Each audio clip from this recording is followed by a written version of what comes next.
The Lovely Bones. Part 6. Moving Forward. Time flowed differently in my new world, but I could see the changes unfolding in my family. At first, they were consumed by grief, trapped in a cycle of sorrow. Each day felt heavy, and I could sense their struggle to find normalcy. But as the days turned into weeks, I noticed a gradual shift. They began to laugh again, to find joy in small moments, and to honor my memory in ways that brought them comfort. My dad often found solace in his work. He poured his energy into projects around the house, fixing things that had long been ignored. It was as if he was trying to rebuild not just our home, but also his spirit. I watched him pick up the tools I once saw him use, his hands moving with a purpose that reminded me of the love he had for our family. With every nail he drove, every wall he painted, he was creating a space where the echoes of laughter could return. Lindsay started to play soccer again. I watched as she practiced kicking the ball in the yard, her face lit with determination. It warmed my heart to see her embrace the sport that had once brought us all together. On sunny afternoons, I saw her friends join in, their laughter filling the air. Each time she scored a goal, I cheered silently, wishing I could celebrate with her. She was finding her way back to happiness, and I felt proud of her courage. My mom was a bit slower to find her footing. She would often sit quietly in my room, holding my stuffed animals and reminiscing about our shared moments. I could feel her tears, but I also sensed her strength. With time, she started to create new traditions, baking cookies on weekends and filling the house with the smell of chocolate and sugar. I watched as she invited neighbors and friends over to share in these moments. It was as if she was expanding our family, allowing love to enter through that grief had created. One day, I saw Buckley looking at my old drawings. They were scattered across the floor, remnants of the creative spirit that had filled my room. He picked one up and traced the lines with his fingers, a small smile creeping onto his face. In that moment, I felt a surge of joy. My art had been a part of me, and now it was a bridge connecting us. I hoped he would continue to find inspiration in those colors and shapes, just as I had. As the seasons changed, my family embraced the cycles of life. They planted a garden in the backyard, a space filled with flowers that bloomed brightly in spring and summer. I watched as they tended to it together, laughing as they dug in the dirt and watered the plants. Each blossom became a symbol of hope and renewal, a reminder that life goes on, even after loss. With each passing moment, I learned that moving forward didn't mean forgetting. It meant carrying the love we shared and allowing it to evolve. My family was creating new memories, and I was woven into each one. They honored my spirit by living fully, embracing life even with its imperfections. I realized that I was no longer just a spectator in their lives. My presence was still felt, like a gentle breeze that brushed against their cheeks, reminding them of the love that would always remain. They were learning to hold on to the beauty of our time together while also making space for new experiences. As I looked down upon them, I felt a sense of peace. My family was healing. In this journey of healing, I knew they would carry me with them, not as a memory overshadowed by pain, but as a light guiding them into a bright future. Together, we would continue to grow, to love, and to remember. Part 7. Susie's Peace. As I floated in my new world, I began to understand the meaning of peace. It wasn't just the absence of sorrow. It was the presence of love, even in the face of loss. I watched my family as they slowly transformed, and I felt a warmth in my heart knowing they were finding their way. My spirit lingered in moments of joy and sadness, blending into the fabric of their lives. In the quiet evenings, I could see my mom sitting on the porch, her favorite sweater wrapped around her shoulders. The golden light of the setting sun painted the sky in shades of orange and pink, creating a beautiful backdrop for her reflections. I imagined what she was thinking, memories of me intertwined with dreams for the future. I wished I could reassure her that it was okay to let go of some of the pain. It was okay to embrace happiness again. Let it end. Lindsay would often come out to join her, bringing her sketchbook filled with drawings inspired by our garden. They would sit side by side, sharing thoughts and laughter, and I felt a sense of contentment wash over me. They were connecting in ways that helped mend the pieces of their hearts. I was there with them, encouraging Lindsay to express herself, to channel her emotions into art. It was a beautiful way to keep my memory alive. My dad had started to share stories with Lindsay about our family. He would reminisce about the trips we took, the games we played, and the laughter that echoed through our home. I could see how sharing these memories helped him heal. They became a way to keep my spirit present, to let my family know that I was still a part of them. I wished I could tell them how much these stories meant to me, how they were like little stars lighting up their path. One night, I sensed a shift. My family gathered in the living room, cozy under blankets, ready to watch a movie. The familiar sound of laughter filled the air, and I could feel the warmth of their togetherness wrapping around me. As the movie played, I watched their faces light up, lost in the story unfolding before them. It reminded me that joy was still possible, that laughter could fill the spaces left by grief. There were moments, of course, when sadness would return like a wave crashing on the shore. But I realized that this was part of their journey. It was natural to feel both joy and sorrow, to carry memories with them as they moved forward. In those moments of sadness, I hoped they would remember the love we shared, the laughter we created, and the bond that would never break. As seasons passed, the garden flourished. Flowers bloomed, their colors vibrant and alive. I often watched my family tending to it, pouring their love into the earth, nurturing it just as they nurtured their memories of me. The garden became a sanctuary, a place where they could connect with me in spirit. I wanted them to feel that even though I was not physically present, my essence thrived in every blossom. In this journey of healing, I discovered that peace came from acceptance. I accepted my own journey, the bittersweet reality of my existence. I understood that while I could not return to them in the way we once knew, I could still be a part of their lives. I could be the whisper in the wind, the rustle of leaves, and the gentle touch of sunlight on their faces.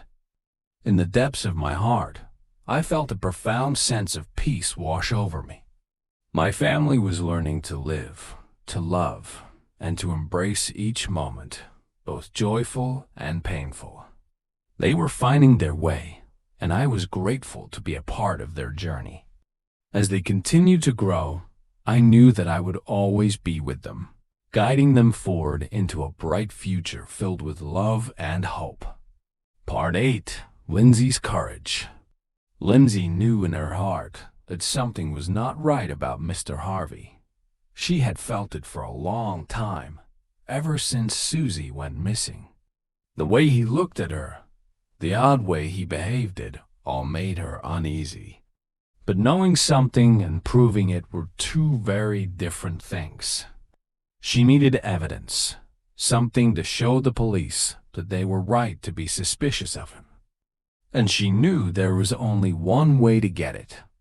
One afternoon, when the neighborhood was quiet and Mr. Harvey was away, Lindsay decided to take a chance.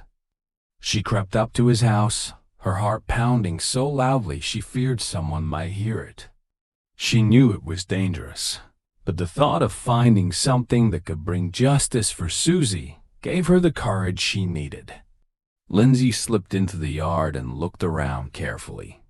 No one was watching. She walked quietly to the back of the house and tried the door. It was locked, of course.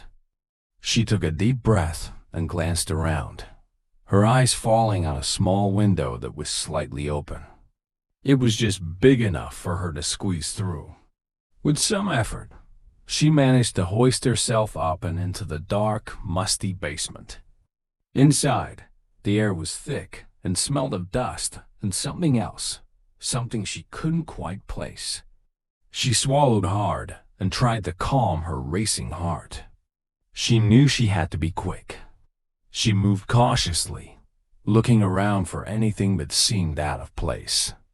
There were boxes and old furniture stacked haphazardly, and all looked so ordinary.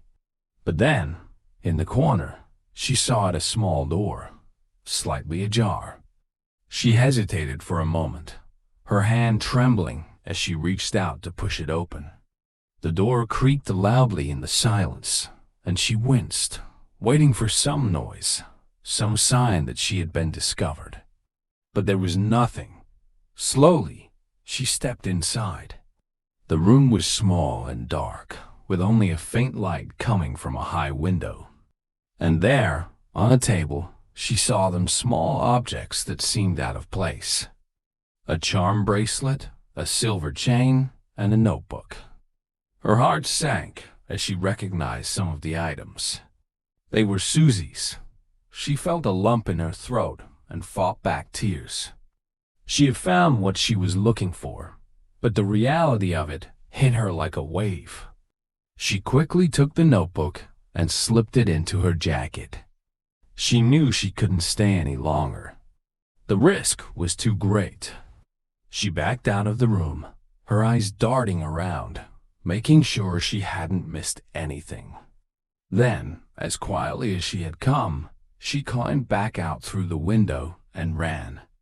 She ran as fast as she could, her feet barely touching the ground.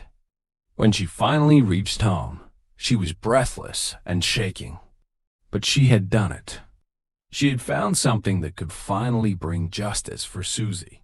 It was terrifying and painful, but it was also a step towards the truth. Part 9. Mr. Harvey's Downfall. As time passed, the search for Susie's killer continued, but it seemed like justice would never be served. Her family, friends, and community tried to move forward, but the shadow of Mr. Harvey lingered, unseen and unpunished. He kept to himself, hiding in plain sight, and continued to build his strange, solitary life. But Susie was watching. From her heaven, she saw everything. She saw Lindsay's growing suspicions, how her sister couldn't let go of the feeling that something was wrong. Lindsay knew that she needed to find proof, something that would expose Mr. Harvey for who he really was. One day, when their parents weren't home, Lindsay made a bold decision. She climbed out of her window, snuck through the backyards, and approached Mr. Harvey's house. Her heart pounded as she reached the back door. With trembling hands, she tried the handle. It was locked. She took a deep breath and crept around to the side, searching for another way in. There, a small basement window was cracked open. It was just wide enough for her to squeeze through. She hesitated for a moment, then pushed herself through the gap, landing softly on the basement floor. The air inside was musty, and the dim light barely illuminated the room. She stood still, straining her ears for any sound. It was quiet, too quiet. Lindsay moved cautiously, her steps slow and deliberate. She crept up the stairs and into the main part of the house. The walls were lined with strange knickknacks and odd collections. She shivered, feeling a deep unease as she looked around. This was the home of a man who hid terrible secrets. Her eyes scanned the room, and then she saw a door slightly ajar at the end of the hallway. She tiptoed closer, holding her breath, and peered inside. It was a small, cluttered room filled with tools and building materials. And there, on a shelf, was something that made her blood run cold. A stack of notebooks and a collection of small objects that looked disturbingly familiar. With shaking hands, she reached for the notebooks and opened one. The pages were filled with drawings, disturbing sketches that revealed Mr. Harvey's sick thoughts. She flipped through, feeling tears well up in her eyes. And then she saw a drawing of the cornfield, the place where Susie was last seen. He had drawn every detail, from the bushes to the broken bottles. There was no doubt now. This was proof. Lindsay's heart pounded as she carefully put the notebook back. She knew she had to get out of there and tell someone. But as she turned to leave, she heard the front door open. Footsteps echoed through the house. Mr. Harvey was home. She froze, her breath catching in her throat. Panic surged through her. She had to hide. She darted into a small closet, pulling the door shut behind her. She could hear him moving around, his footsteps slow and deliberate. She held her breath, praying he wouldn't come near. Minutes felt like hours as she waited, every sound amplified in the silence. Finally, she heard the creak of the basement door opening, and then his footsteps descending the stairs. Now was her chance. She slipped out of the closet, her movements swift and silent, and hurried to the back door. It was unlocked. She slipped out and ran, her feet barely touching the ground as she raced home. Her heart was still pounding when she burst through the front door, tears streaming down her face. She had done it. She had found the proof they needed. Later that evening, the police arrived at Mr. Harvey's house. They searched the place, finding the notebooks and the evidence that linked him to Susie's disappearance. But he was gone. The house was empty. He had vanished into the night. For Susie, it was bittersweet. She watched as her family and the community finally learned the truth. They knew now what had happened to her, that the man who had taken her life was still out there. Even so, there was a sense of relief, a lifting of the heavy burden they had all carried for so long. It wasn't perfect justice, but it was something, and for now, that was enough.